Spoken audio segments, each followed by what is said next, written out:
Manepati. Iman-iman bagusmu. Iman-iman cakrakmu. Loh, kowe lah kendel tenan iki. Woi. Ah! Kowe ora kena dieman iki. Yo, rasakno kowe. Woi, Pak.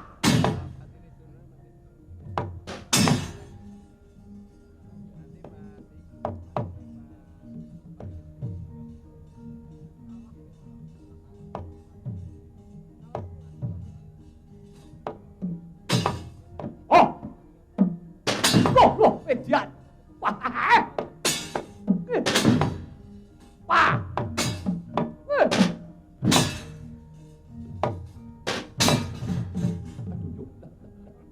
Iki watu yo marai. Wae-wae wong perang.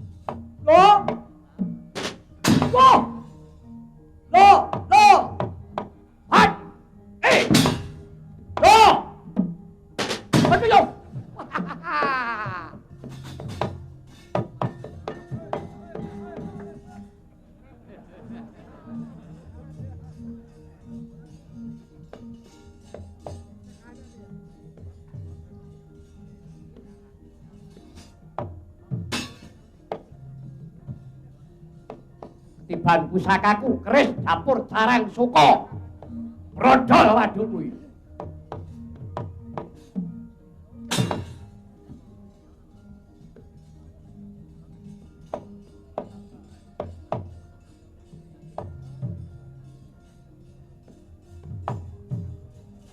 Oh. Hut. Ya, iya. Wah, aduh. Wih.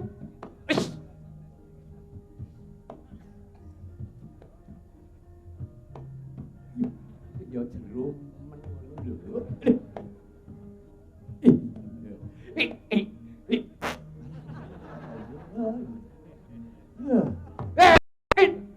Aduh.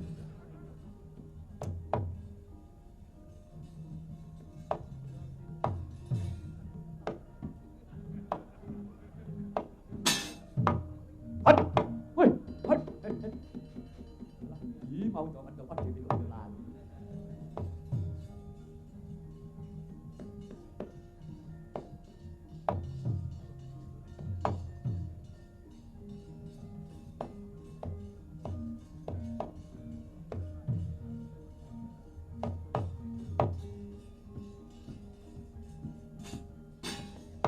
Wah, pamer ketoke keris. Apa kamu? Iki dapur Carang Suko, dapur Brajaguna. Wah, iya. Apa karo perhubungan? Yo. Hati. Yo, it. Wait. Hut. Yo, it. Yo, ai. Yo, it.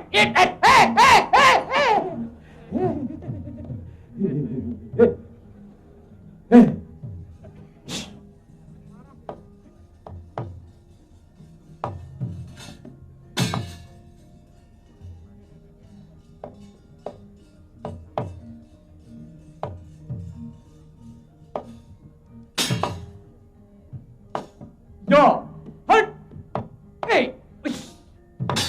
Wah, mati aku yo kawan. Yo, wah. Itu. Wah.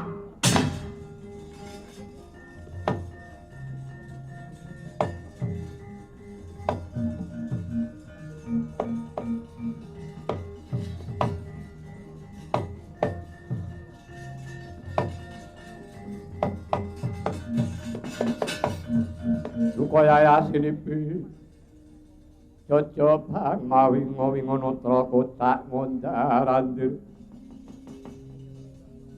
Utanane rombran nang pindha kembang ora wari bang.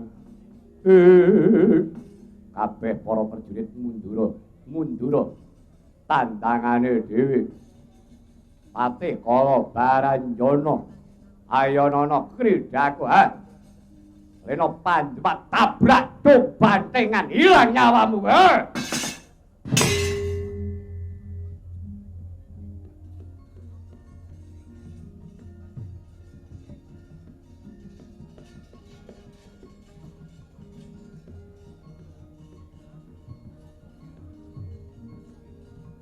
Tata Karti Wisaya Indriyaksa Sara Maruta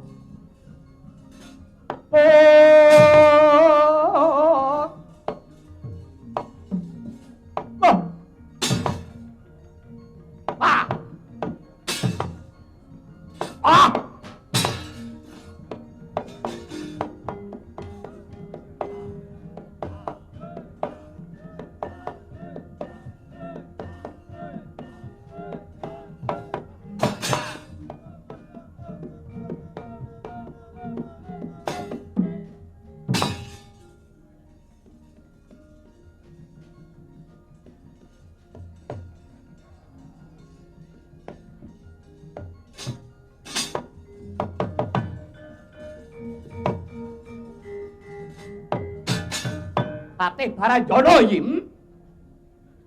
Sing dilek urip iki kowe. Kowe wis sureng nyawang sarata srengenge. Kowe wis boten ngempur legine gula ngono apa piye? Yen kowe men karo Jawaragamu wong mundura, aja tanding karo Prabu Baladewa. Iki tau tante ratu bedak kutha boyo kecil dapur bagamu sepiro.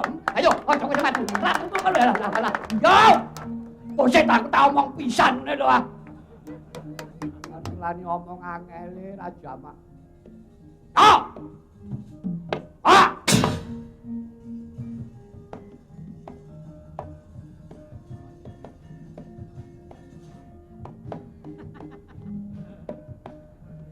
Oh, ratu kok joget.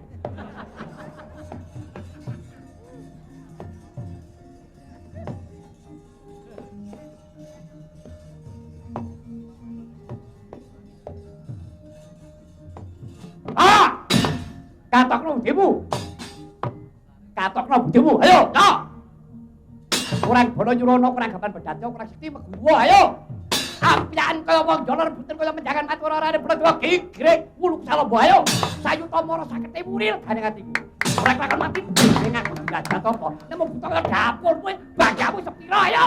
Kira mati wong mrene kowe bangsat elek. Kan tumbari Baladewa dal ora dawa umurmu kowe. Ayo maju kowe. Ayo abuk sura-sura kosen iki. Nata Mandra Prabu Baladewa iki lho. Lho.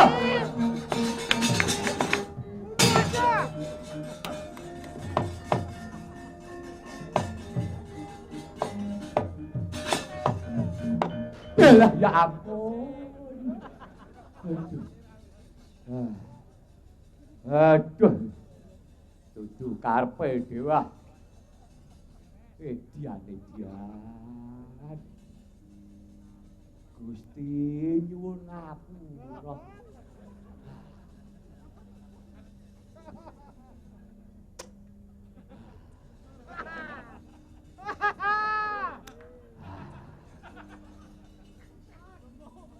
Age numoni aku ratune kaya ngono kuwi jan wong mumpuni sak apa-apane.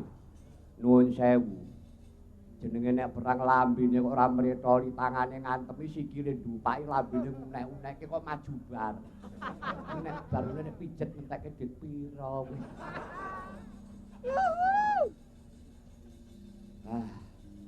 Pancen diketok tenan. Bar mati wujude.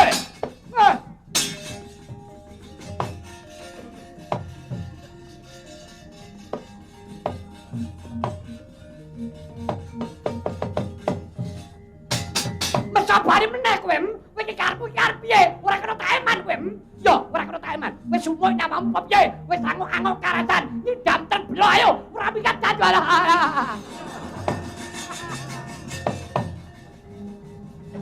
Yo mulih, ayo mulih, ayo mulih.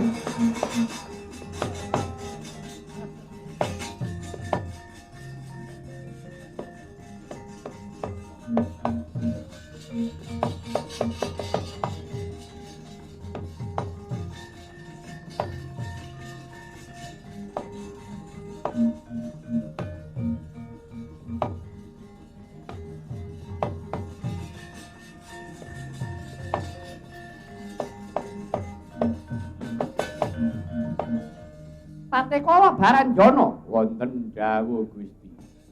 Pate. Aja mbok corene ning negaramu. Aja mbok corene negara Parenggumarja.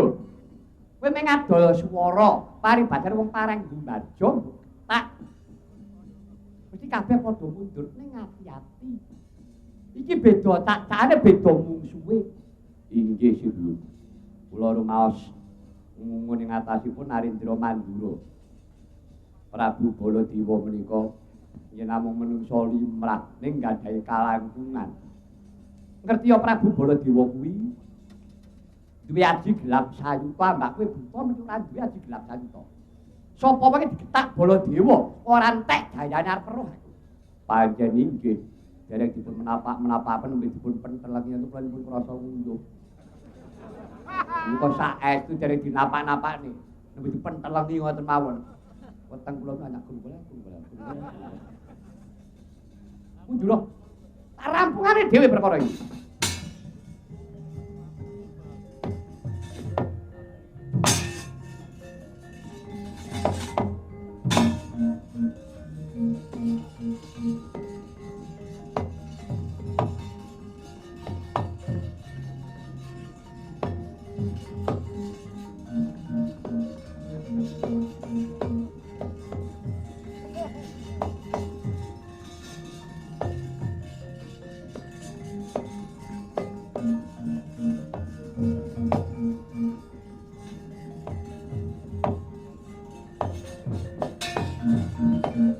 Jagat Dewa Bathara ya jagat Pangestungkara.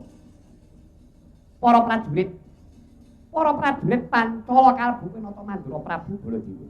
Ya, aja sumbar mangu tanding. Aja girang-girang gumuyu keplok tangan banting sikil gedruk-gedruk.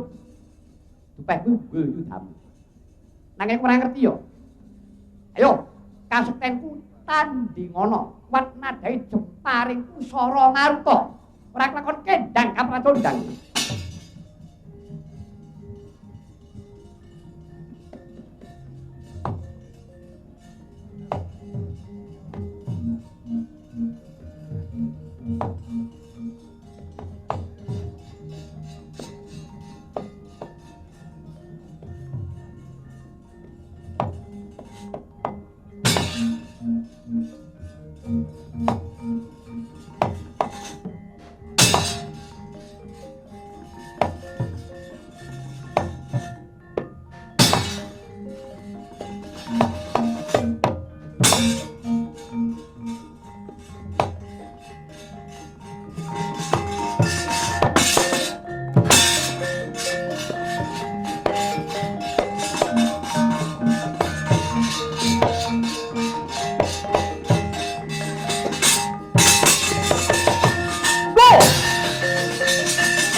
Kendang kapratondang konta kaprata wong agung Mandura Prabu Baladewa miwah Raden Harya Setyaki. Kekes miris saking para prajurit Pancala Radya ngunduri saking pabaratan temah jegrek yayah tugu Sinukarta nenggih Sang Prabu Drupada.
nian seswa matur marang risang Mahayogi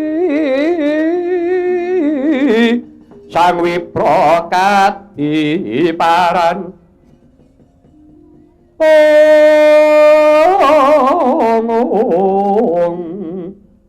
karsane nywanguti patiyukya sarwiring warna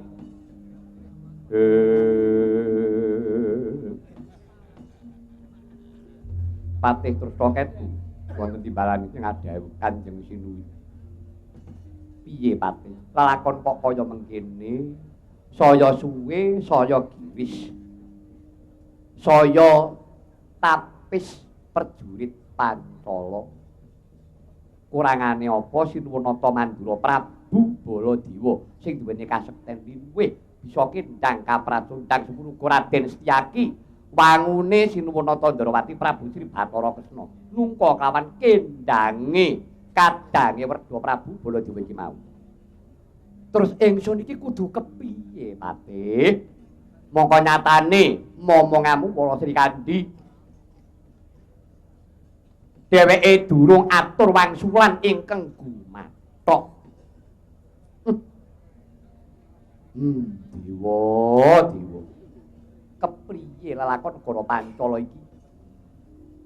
Apa kelakon negara Pancala iki bakal dadi kurban perkara para Sri Kandi?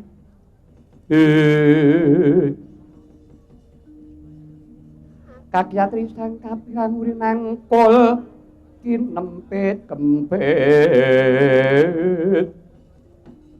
dosa ngernaning dawana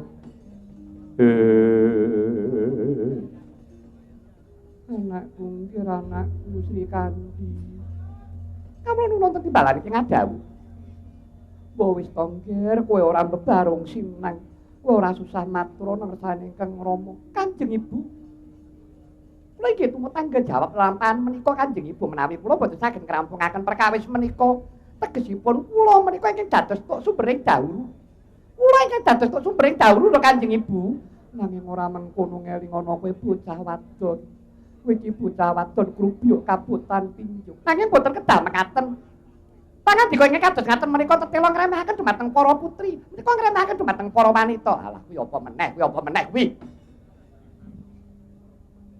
mangsaku kok werna-werna kene durung rampung malah mburi umek karepe dhewe. Ora ngono ki ning apa? Senengane kok bebarung sineng, nyaru-nyaru wuwus. Mbok ya wis. Yayi Gondowati. Ora susah kowe iki ngendika sing akeh-akeh. Sinuwun, keparenga menika ingkang putra pun Wara Sri Kandi badhe matur ngersa paduka ingkang sinuwun.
Ujwala tekyan suklumiyat trisang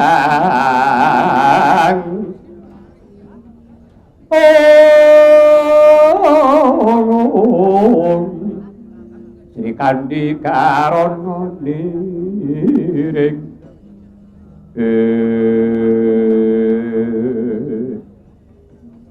Kanjeng Rama Prabu. Eneng apa Sri Kandi? Kanjeng Rama. Wiwit wonten ing Pasewakan Agung. Rikala dinterespati ingkang sampun kepengker ngantos dumugi ngri kelenggan menika wonten pancakara wonten peperangan. Tetela ingkang dados tok sumbering dahulu tok sumbering dardah menika boten wonten malih kejawi namung kula Kanjeng Rama. Iya. Kanjeng Rama. Menawi to kula dinten menika dados tok sumbering perkawis. Keparenga Kanjeng Rama kula badhe nderek ngetingalaken dharma bekti kula wonten negari Pancala Kanjeng Rama. Sri Kandi. Sri Kandi, kula wonten dawuh. Nadyan to lelakon negara Pancala iki gawat ning aku ora bakal ngurbanke anak. Aku ora bakal ngurbanke putra-putraku. Tetep anakku Mukti Nyakrawati Mbau Denda. Nadyan, iki sing dadi tuk sumbering perkara kuwi Wara Sri Kandi. Nanging niatku dina iki bakal tak sandang pribadi ibaratnya aja nganti ngembet daging waras. Kanjeng Rama. Piye Sri Kandi? Menapa paduka Kanjeng Rama supe? Lali perkara apa? Nalika semanten paduka Kanjeng Rama menika sampun nate paring dedungingan dumateng kula. Menawi boten klentu, rikala semanten paduka Kanjeng Rama menika badhe peputra kancan kula. Ngantos paduka menika nyuwun wonten kersanipun Gusti ingkang akarya jagat. Panjenenganipun Kanjeng Rama ngendikaaken ngantos tarak brata wonten madyaning wana. Minggarga medhun jurang. Ingkang saperlu nyuwun wonten kersanipun Gusti mugi-mugi pinaringan putra inggih menika ingkang bekti dumateng Sang Maha Agung. Angka kalih ingkang sulistya ingkang angka tiganipun ingkang migunani tumrap dumateng bangsa lan negarinipun. Inggih ngaten menapa boten Rama? Iya, pancen ya kaya ngono kuwi. Lah menawi ngantos kudanganipun Kanjeng Rama menika badhe kula wujudaken. Menapa kula lepat to Kanjeng Rama? Lan menawi paduka Kanjeng Rama menika tansah leliting dumateng kula. Menawi ngaten prasetyanipun Kanjeng Rama kudanganipun dumateng Wara Sri Kandi menika boten wonten buktinipun. Lajeng nyatanipun benjang menapa? Kanjeng Rama, inggih kanthi kekudanganipun Kanjeng Rama mekaten kala wau Rama, menika ingkang dados panggugahe ngraos kula, kula kedah tumut cawe-cawe. Sri Kandi, kowe bocah wadon. Menapa istri menika boten dipun paringaken nyangkut jejibaning negari to Rama? Menapa namung priya kemawon ingkang saged badhe ngrampungaken perkawis, menapa kados kula menika boten dipun paringaken? Lho ya kena pancen. Ning karepmu ngono nggih. Karepmu ngono aja nganti aku iki ngurbanake kulawarga. Kanjeng Rama. Paduka Kanjeng Rama sampun sanget-sanget anggen paduka. Aneliting dumateng kula malah dinten menika Rama, kula nyuwun pangestu kula badhe nderek ngrampungaken perkawis menika namung panjenenganipun Kanjeng Rama kula aturi paring wekdal dumateng kula. Yo. Pan njaluk wektu pirang taun. Boten mawi petangan warsa pinten taun boten Rama. Kowe njaluk wektu kira-kira kepiye? Wektune kepiye? Kula namung badhe nyuwun palilah dangunipun sak umuring jagung. Tate, kula wonten dawuh. Umure jagung iki kira-kira pirang dina? Inggih, kata-kataipun inggih boten dipun patesi pinten dinten namung kata-kataipun tiyang ngendikan sak umuring jagung menika 100 dinten. Tegesipun 3 wulan langkunga sekedhik sedasa utawi gangsal 11 dinten. Sri Kandi, kula wonten dawuh. Apa kira-kira aturmu kang mengkono mau kena tak ugemi sebab iki mengko tanggo pancadan patih terus to ketu tak kon nyemayani Jumpung Mardiya. Inggih Kanjeng Rama. Mangke sak sampunipun 100 dinten utawi sak umuring jagung, kula ingkang badhe mangsuli Prabu Jungkung Mardiya. Dadi kowe gelem diwengku garwa karo Prabu Jungkung Mardiya. Perkawis kula dipun mengkulan botenipun menika perkawis kula lho Rama. Jadi angel men to ditanggu. Yo, yen to pancen mengkono. Lah banjur karepmu. Kanjeng Rama. Dinten menika kula nyuwun tambahin berkah pangestu Kanjeng Rama. Kula badhe kepengin meguru. Kepengin meguru. Kawula nuwun inggih. Meguru kuwi arep kepengin apa? Kanjeng Rama, kula kepengin meguru inggih menika ing reh prigeling jemparing.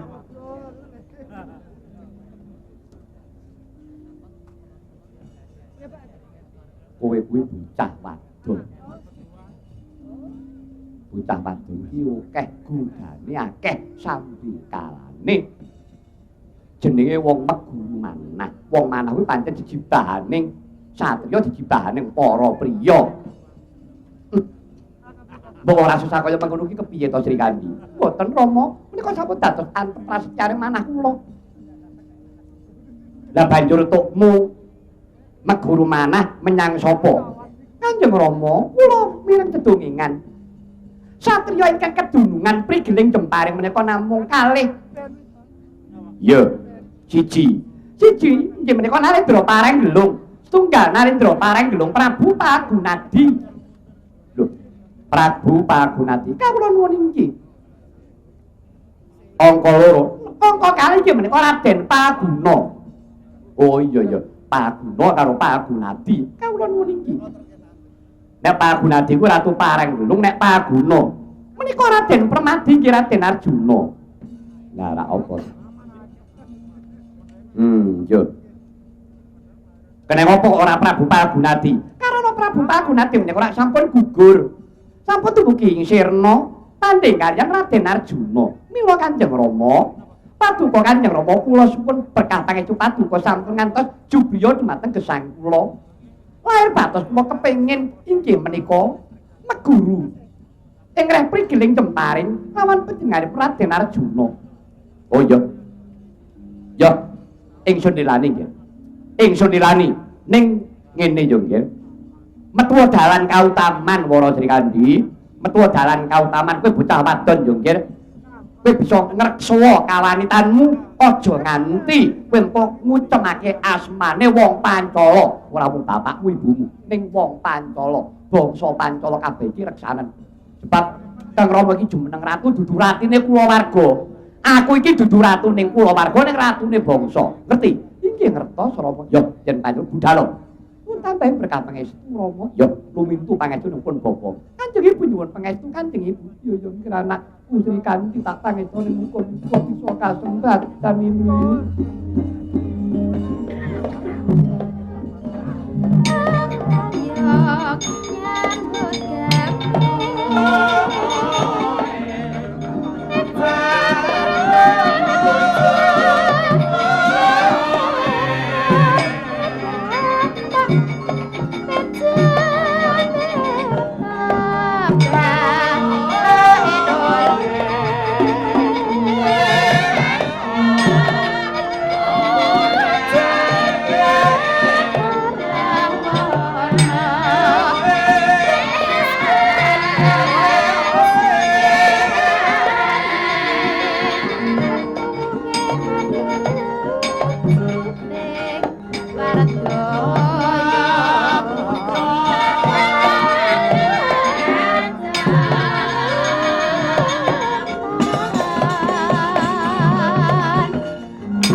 Terus tok ketu mboten dawuh sinuwun. Semayanana Prabu Jungkung Mardiya.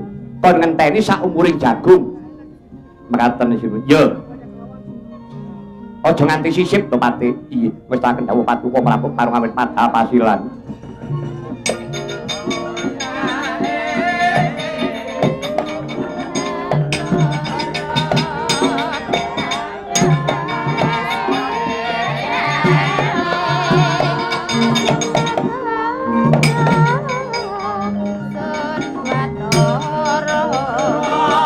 Putri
jagat Dewa Bathara jagat pangestu para.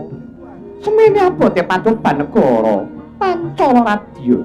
Ya, antep prasetyan ing atiku ora ana guru nadi ing reh prigeling jemparing. Kajaba amung kadang panengah Pandhawa ingkang kekasih Raden Arjuna, ya Raden Permadi. Supaya kanggo ngedhake panyakra bawa. Dina iki aku bakal nyuwun idi parilah ana ngersane Kakang Mbok Wara Sembadra luwih dhisik. Duh Kakang Mbok, kula ingkang sowan Kakang Mbok.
Arom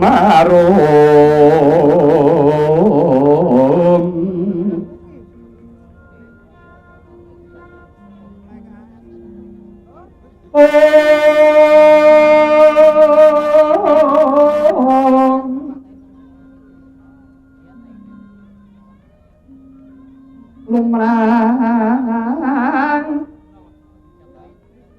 kang sekar kadong yang srikadeng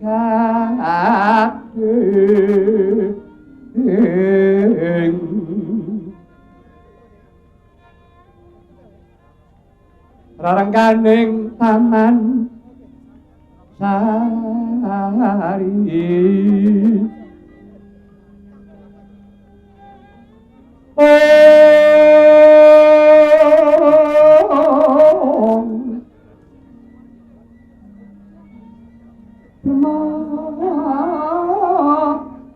Rahim sapsarine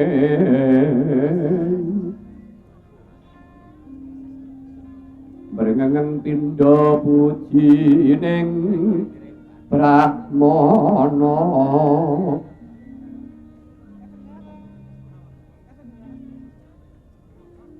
arsa meminta ing dewa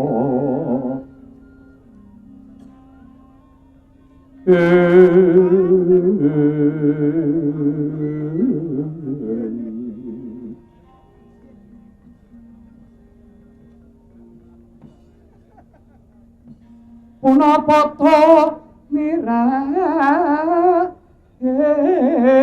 ingsun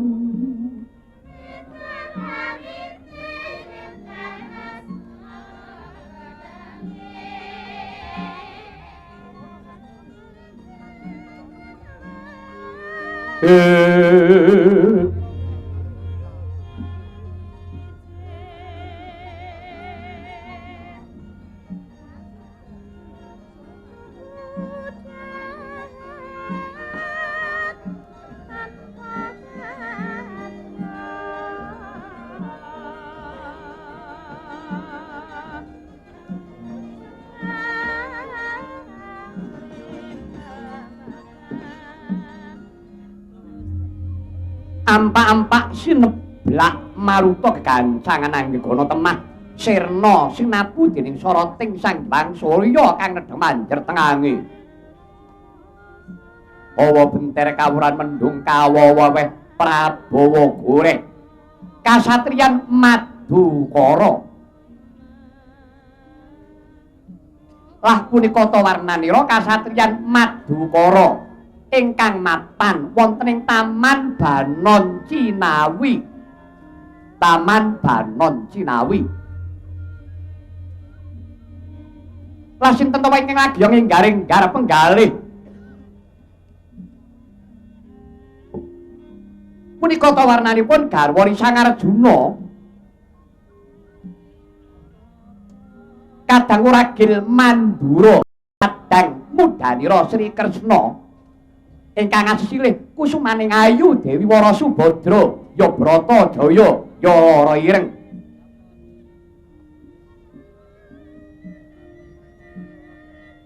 Prikala semana lagi nginggaring garsarira karana ingkang raka nggih Sang Arjuna lagi nganglang tepis wiringing kasatriyan miwah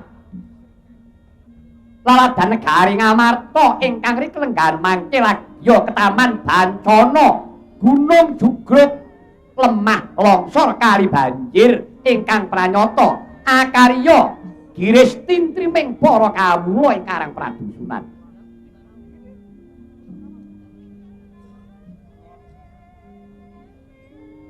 Tumlawunging penggalih kusumaning ayu Dewi Wara Subadra.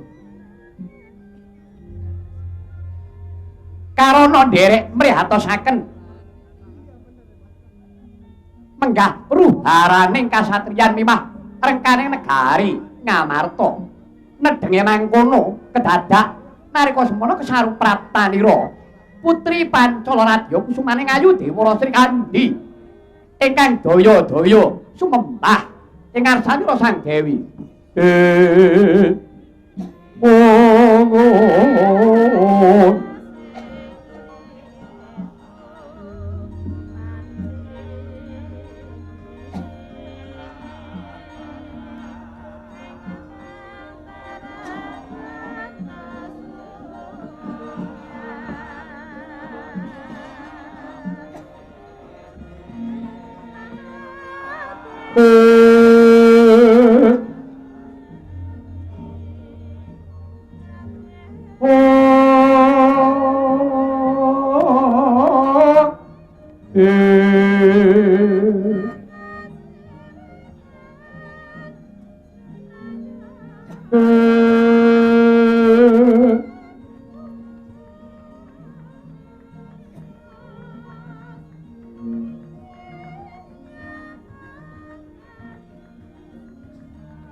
Pasang kaliman tabi sinabet to ing-ila ten pena siku dendhaning Bathara.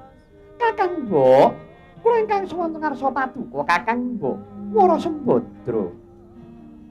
Tawaspada ingkang prapta iki kaya kadangku taruna Yayi Wara Sri Kandi.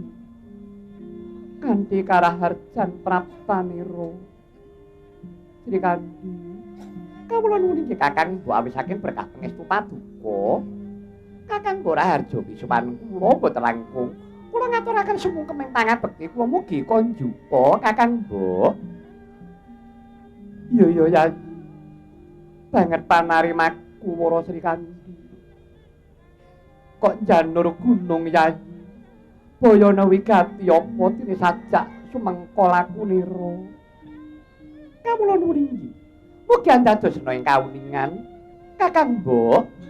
Cuman kula ngarsa paduka Kakang Mbok Wara Sembadra ing manah kula. Kula menika kepengin darbe gegayuhan. Kula kepengin sanget badhe anggayuh ing Engreh prigeling jemparing titi sing jemparing sarta prigeling wah kridaning curiga ing mangka Kakang Mbok boten wonten malih satriya ingkang mumpuni Engreh titi sing jemparing mewah prigeling wah curiga menika kejawi namung Kang Mas Arjuna mila daya-daya sowan kula wonten ngersa paduka Kakang Mbok kula nyuwun idi palilah dumateng paduka Kakang Mbok Bratajaya dipun parengna menawi kula lahir batos kula badhe meguru dumateng panjenenganipun Kang Mas Arjuna. Wara Sri Kandi. Kawula nuwun tetibalan iki ngadhawuh. Sadurunge aku bakal nglilani apa kang dadi panyuwun luwih dhisik. Aku kepengin mangerteni apa to sababe nganti drenging atimu. Yayi Wara Sri Kandi kepengin meguru kelawan Pangeran Arjuna ngreh prigeling jemparing ingkang mesthine kuwi kudu diudi dening para priya lan para satriya nanging yogene Wara Sri Kandi sira nganti darpi tekad ingkang mengkono. Tobat. Inggih, ugi andadosna ing kawuningan Kakang Mbok. Pedal dinten menika negari Pancala menika kinepung makul binaya mangap. Lawan salah satunggiling Narendra inggih menika ingkang dijuluk Prabu Jungkung Mardya nata pareng Gumbarja. Mongko nyatanipun kadang kula sepuh menika inggih estri Kakang Mbok Wara Drupadi ingkang sampun menunggu dening Koko Prabu Sri Puntadewa. Ingkang angka kalih kula mongko ingkang angka 3 kadang kula tresna jumena. Menika dereng sepinten yuswanipun. Pramila do Kakang Mbok wonten gregeting manah kula pari kedah inggih menika nyangkul jejibahan menika mengko dhisik Wara Sri Kandi wonten dawuh apa ra luwih prayoga yen to sira mundhut senjata pitulungan ingkang Rama Paman Prabu mundhut senjata pitulung kelawan salah sawijining satriya yen perlu Pangeran Arjuna karepen jumangkah nyingkirake para ratu sarta ruwet rentenging negara Pancala. Tobat. Mangke rumiyin Kakang Mbok, ing atasipun kula menika putra Pancala inggih gadhahi tanggung jawab nadyan to kula menika wujuding pawestri.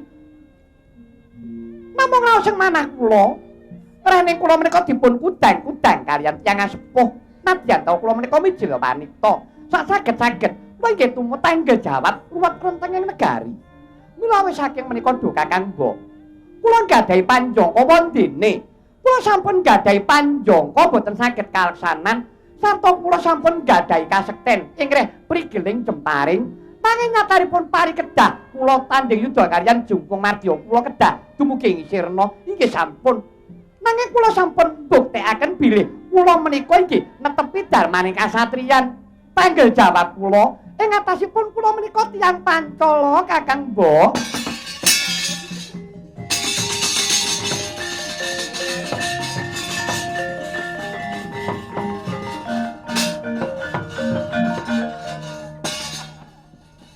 Yayi Sri Kandi bareng aku krungu ucapmu kang mangkono mau saknalika ternyuh rasane atiku muga-muga ucapmu kang mangkono mau tulus ya Yayi tegese lati lan pakarti kudu nyawiji ucape karo batine kudu cundhuk aja nganti mlenjani janji kawula nuwun nggih Kakang Mbok yen to pancen mengkono kang dadi sediamu ya wis sing sabar rasane atimu ngentenana kondure Pangeran Arjuna. Jalaran Pangeran Arjuna dina iki pancen lagi jengkar saka kasatriyan. Ya sabab tlatah Ngamarta uga Madukara dina iki lagi sineranging Bancana. Mekaten Kakang Mbok. Ya Yayi mengko yen to Pangeran Arjuna wis kondur mengko aku sing bakal matur luwih dhisik Wara Sri Kandi.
kayune Purwa sejati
isine kang kara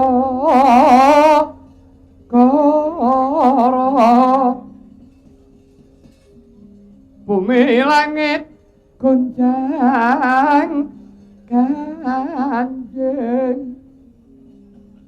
Orkota kang prato lindu ping 7 sahari umop kang jolone di maluduk guntur keto wae para jarmo pati ambentusi sirna larut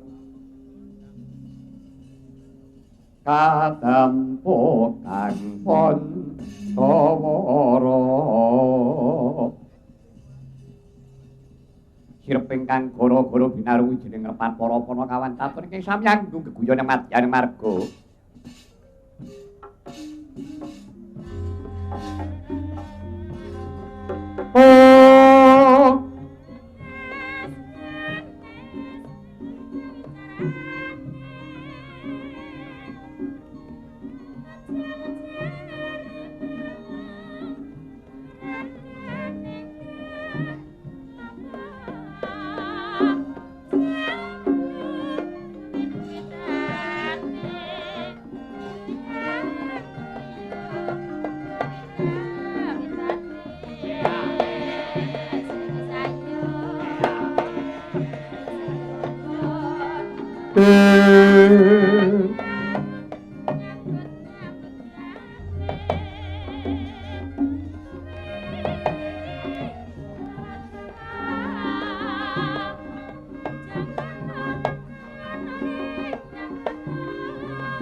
wilujeng dalu dumateng kadang-kadang kula sutresna budaya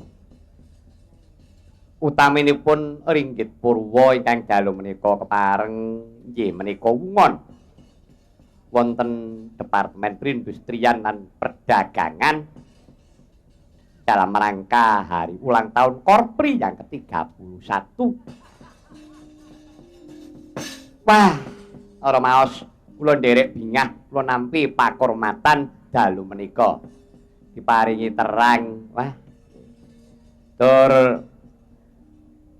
pancine bubar riyaya iki usume sing maune mudik kundur yang desa iki bali meneh menyang Jakarta. Wah, ya muga-muga le bali nyang Jakarta ora nggawa bala. Tegese supaya ora ndadekake ribet ana DKI utamane. Ya jenenge bola-bali piyayi akeh. Nek weruh sedulure do sukses eneng kutha gedhe sok grudugan. Adakane sok ngono. Ning muga-muga iki ora. Nyat papan pegawean kuwi rumangsane iki mung eneng kutha gedhe jane ora kudu mengkono.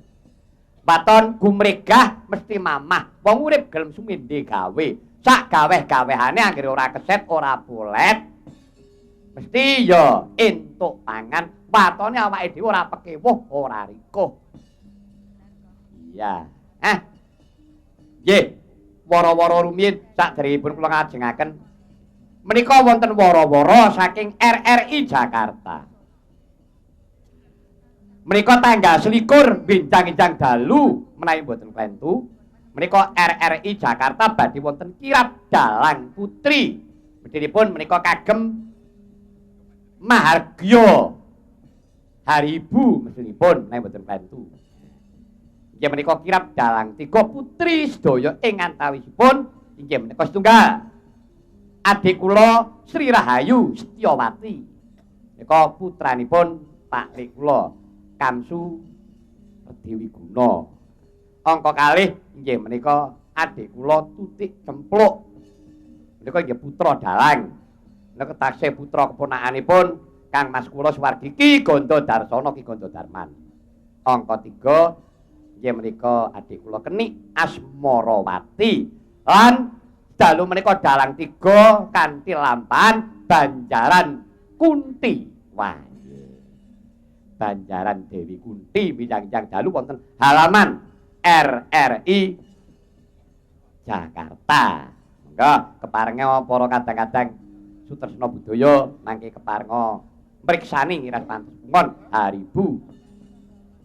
Lan menawi tanpa pambengan monggo mangke tahun baru kula nggih pentas wonten Taman Mini Indonesia Indah mapan wonten Museum Kaprajuritan. Kanthi lampahan Durna Gugur. Seri Baratayuda pejahipun Durna. Menika ingkang baken wonten niku iso mremen karo patine sapa menika urusan kula. Padatan kula menika kaliyan judo sok-sok wah. Patine Durna ngoten sok-sok ngantek tekan Karna tanding patine Dursasana.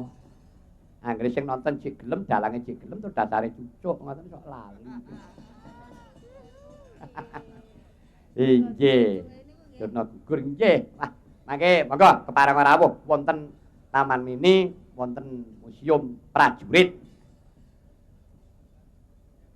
Saha menawi tanpa pambengan malih tak wara-wara pisan.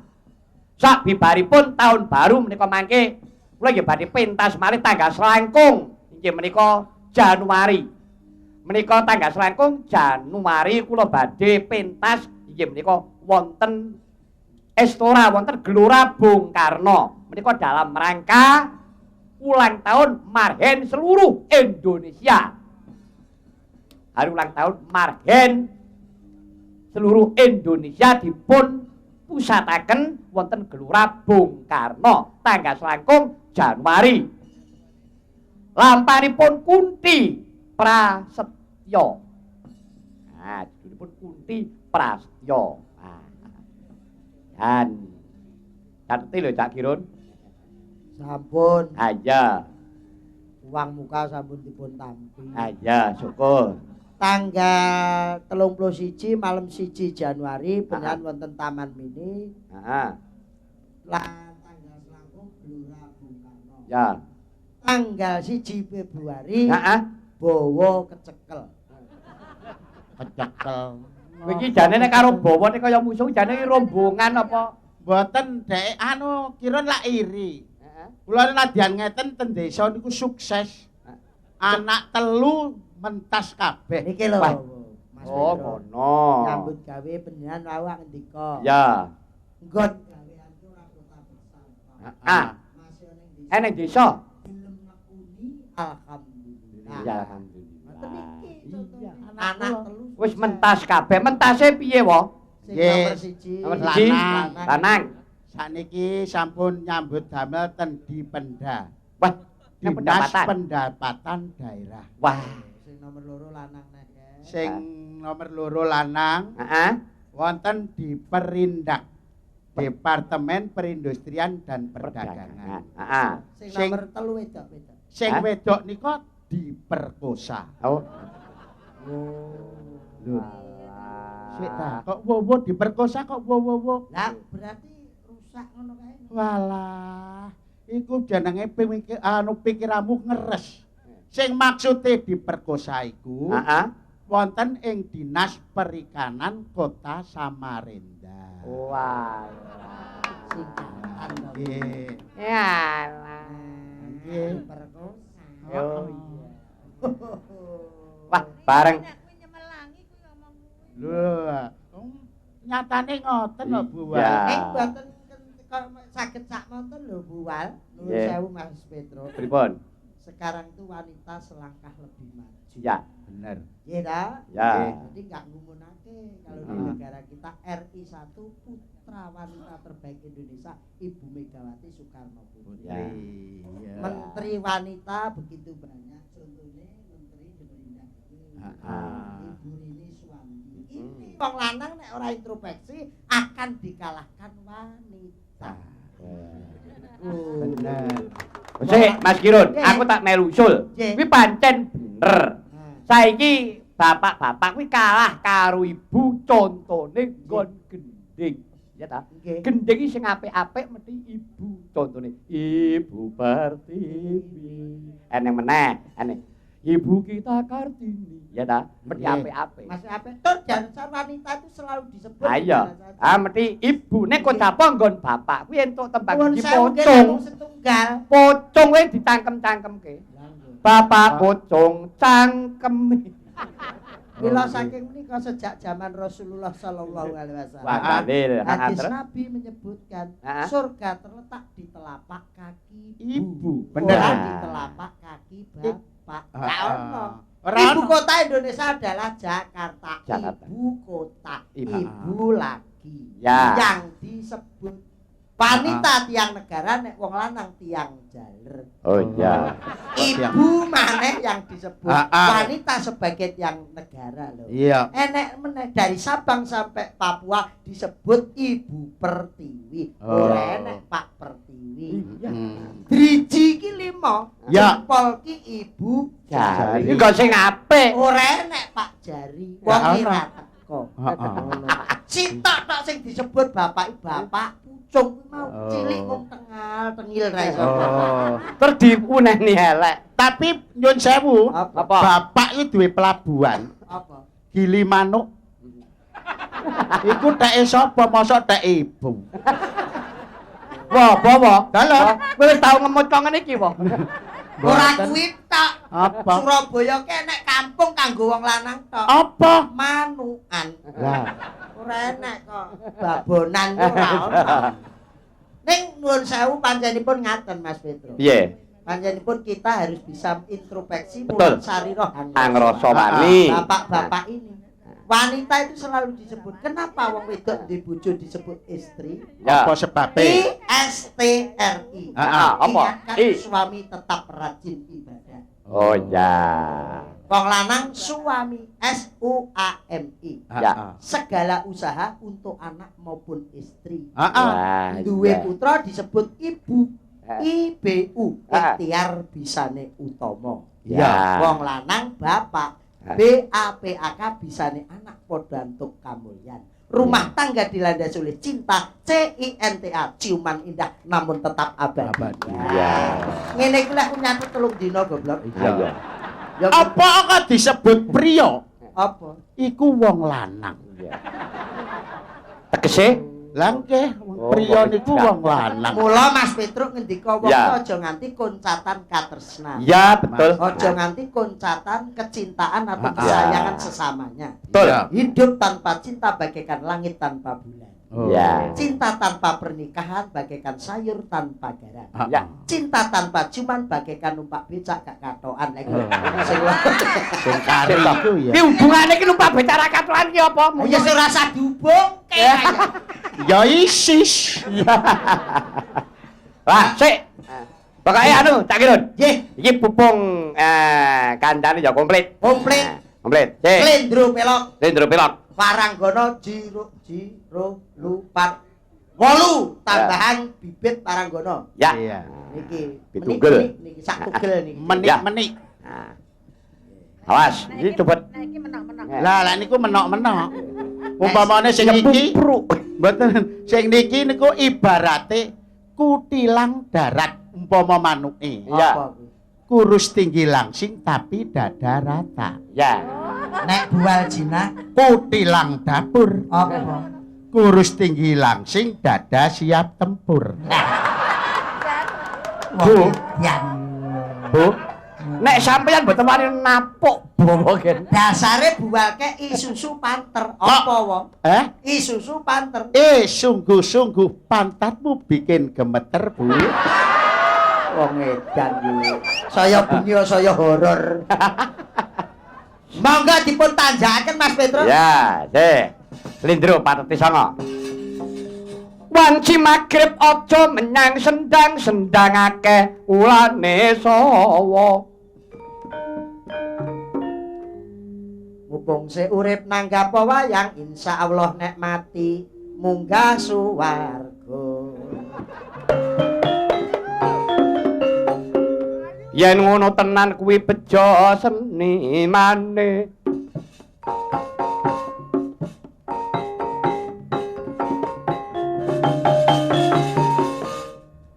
Tuku tahu nyang pasar Dampit, Rumangsaku mlebu lah kok mukti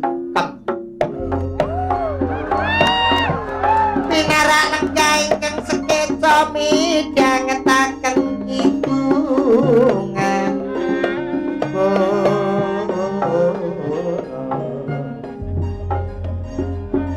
ayo Julat-julit dalang keng Surabaya mesti kata lepat netizen.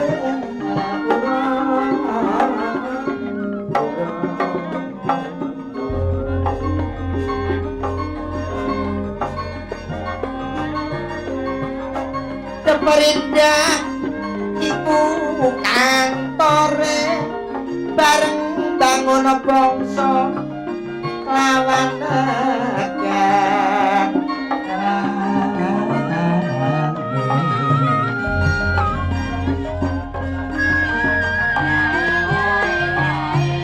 Cinta produksi dalam negeri ayo ditingkatake sektor industri perdagangan supaya maju.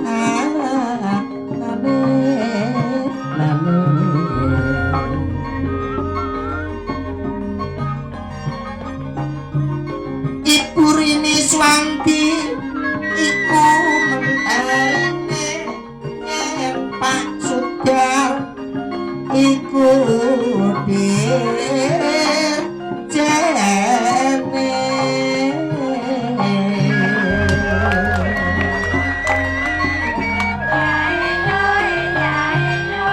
semangat kesatuan persatuan ditingkatake supaya bangsa ayem tentrem.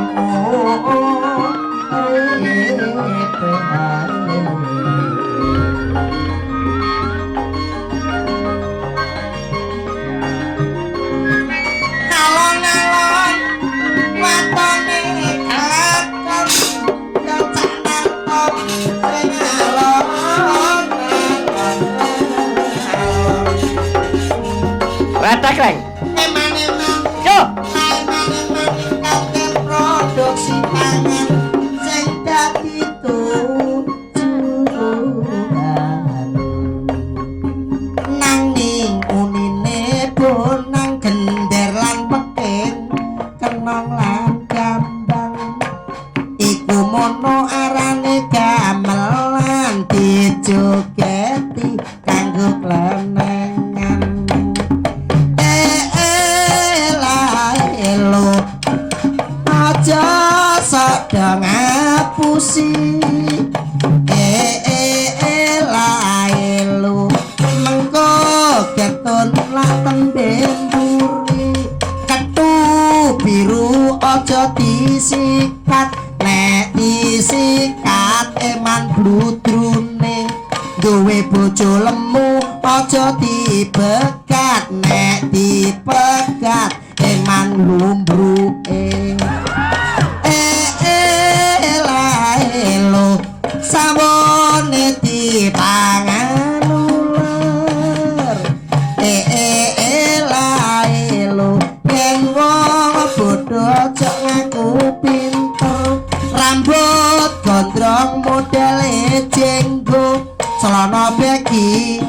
wetone toko sabuk gede merek Agogo sae mentol isine klobot baku awan-awan aja menek kates tuku srabi diwadahi kerdus dadi prawan aja kenes-kenes gak payu rapi diuber wedhus tuku bakwan ning Mojokerto endok gemak kok bunder-bunder kok oke ana prawan dipepet Joko bareng krasa enak kok kiyer-kiyer